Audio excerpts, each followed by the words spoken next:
안녕하십니까. 자, 오늘은 나만의 별자리, 광섬유 무드 등 만들기를 수업을 하도록 하겠습니다.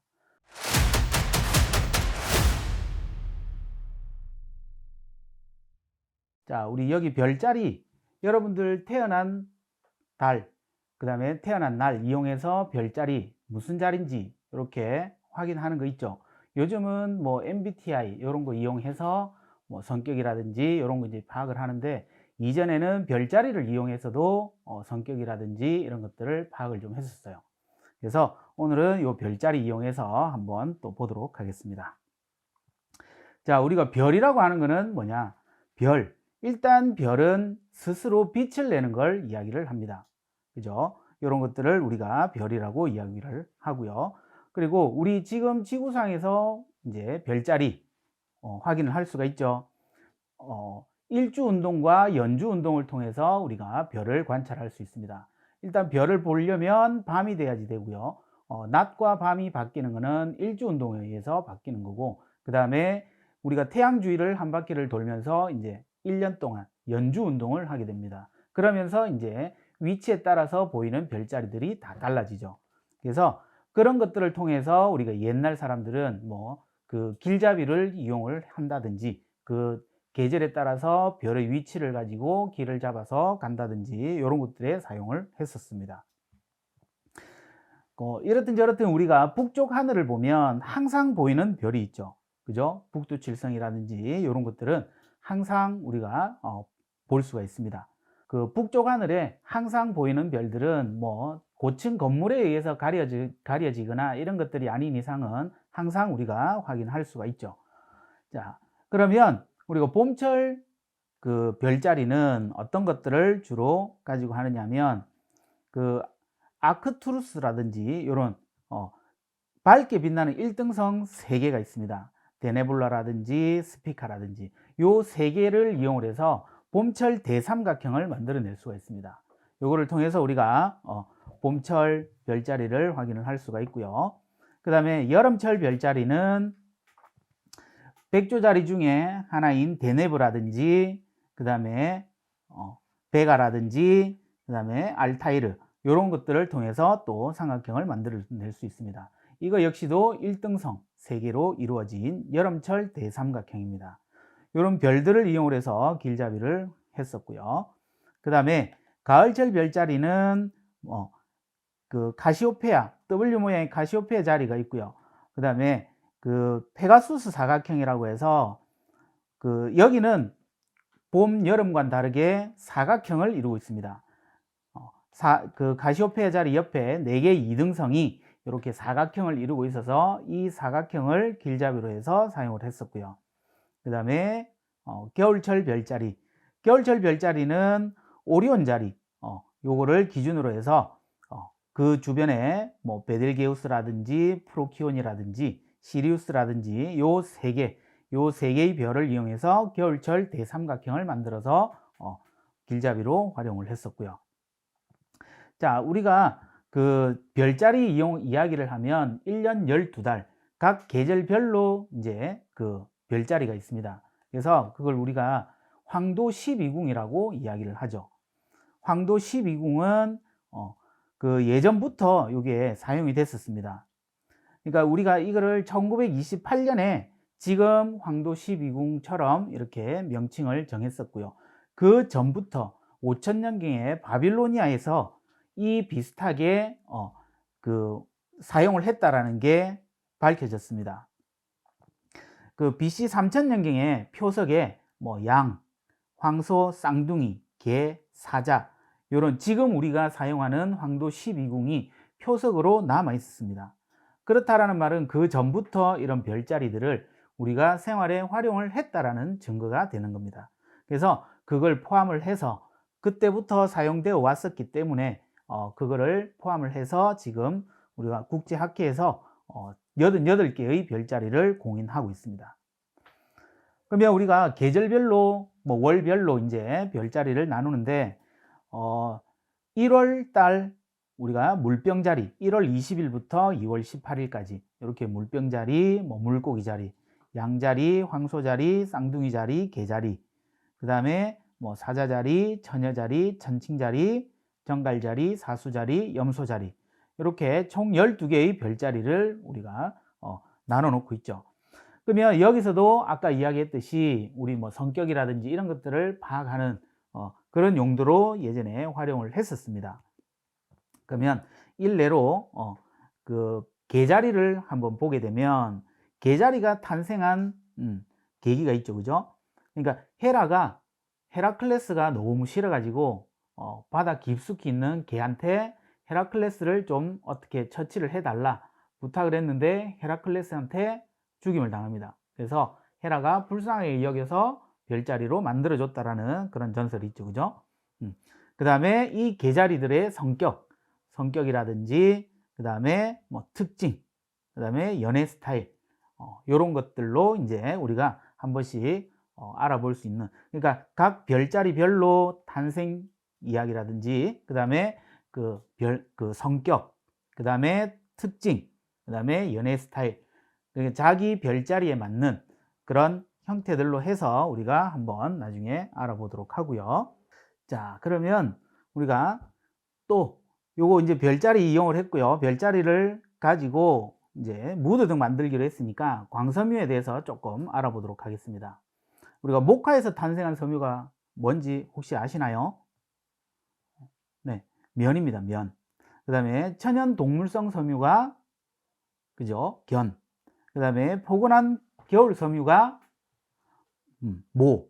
그 다음에 빛을 가둘 수 있는 섬유가 그쵸? 오늘 할 주제인 광섬유입니다. 자, 이 광섬유라고 하는 것은 우리가 빛은 반사와 굴절이 일어나게 되어 있습니다. 그죠? 그러면 유리나 이런 것들에 반사가 일어나는데 그 반사도 물이나 이런 데서 보면 우리가 물이 얕아 보이잖아요. 그죠? 이런 거를 우리가 빛의 굴절이라고 하는데 이런 굴절을 이용을 해서 광섬유를 만드는 겁니다. 그러면 안쪽에 어떤 내용을 전달을 하는데 내용에 손실이 없게끔 하려면 최대한 뭐 바깥으로 빠져나가는 부분이 없이 전체가 다 반사가 돼서 들어간다면 안에 내용에 손실 없이 충분히 전달이 될 겁니다. 반대쪽으로. 그죠? 이렇게 만들어진 게 광섬유라고 보시면 됩니다. 뭐 광섬유 원리를 보면 일단 그 자료를 송신을 합니다. 자료를 송신을 하면 이 자료가 섬유를 통해서 반대쪽까지 진행이 되죠. 근데 반대쪽까지 진행이 되는데 다른 형태들은 중간에 뭐 이런저런 것들로 인해서 약간 자료의 손실이 일어날 수 있습니다. 하지만 광섬유는 그런 게 없이 안전하게 전달이 될 수 있고요. 그리고 열의 발생이 줄어들기 때문에 땅속에 매물을 하더라도 괜찮습니다. 그리고 이 광섬유를 이용을 해서 우리가 또 그 의상을 만들기도 했습니다. 그 클레어 데인즈라는 사람이 예전에 한 시상식에서 드레스를 선보였는데요. 여기에 그냥 일반적으로 보면 그냥 옷인데 여기에 뭐 저녁에 빛을 넣게 되면 새로운 형태의 이런 광섬유를 이용해서 만든 이런 옷도 있고요. 그 다음에 광섬유를 이용을 해서 요즘 특히나 또 인테리어 같은 이런 곳으로 또 많이 활용을 하고 있습니다. 뭐 바닥에 장식이라든지 아니면 벽에 액자 같은 이런 경우도 광섬유를 이용을 하면 쏘는 빛의 색에 따라서 디자인을 매번 좀 다르게 할 수 있기 때문에 이런 것들을 통해서 우리가 인테리어도 많이 하고요.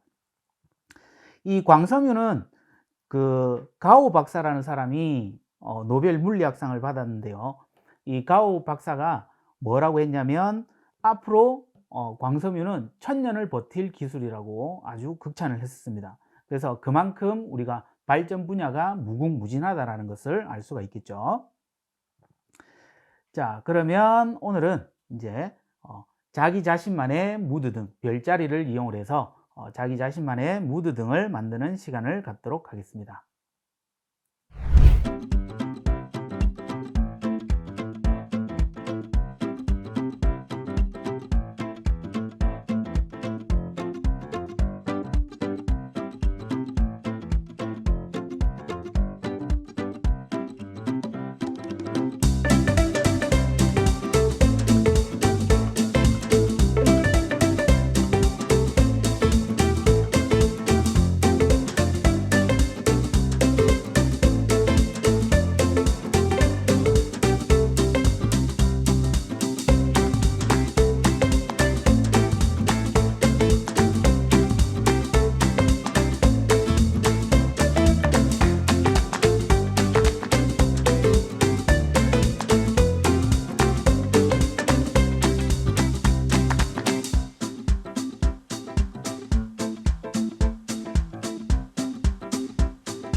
자, 오늘 또 별자리 이용해서 무드 등 만들기 했는데 자기 성격이라든지 이런 것들이랑 다 비슷한지 확인 한번 해 보시고요. 요거 밤에 켜놓으면 말 그대로 무드 등, 뭐 수면 등으로 활용을 해도 되고요. 자, 오늘 또 별자리 이용해서 광섬유까지 다시 한번 더 내용 한번 확인해 보시고요. 자, 그러면 오늘 수업 여기서 마치도록 하겠습니다. 수고했습니다.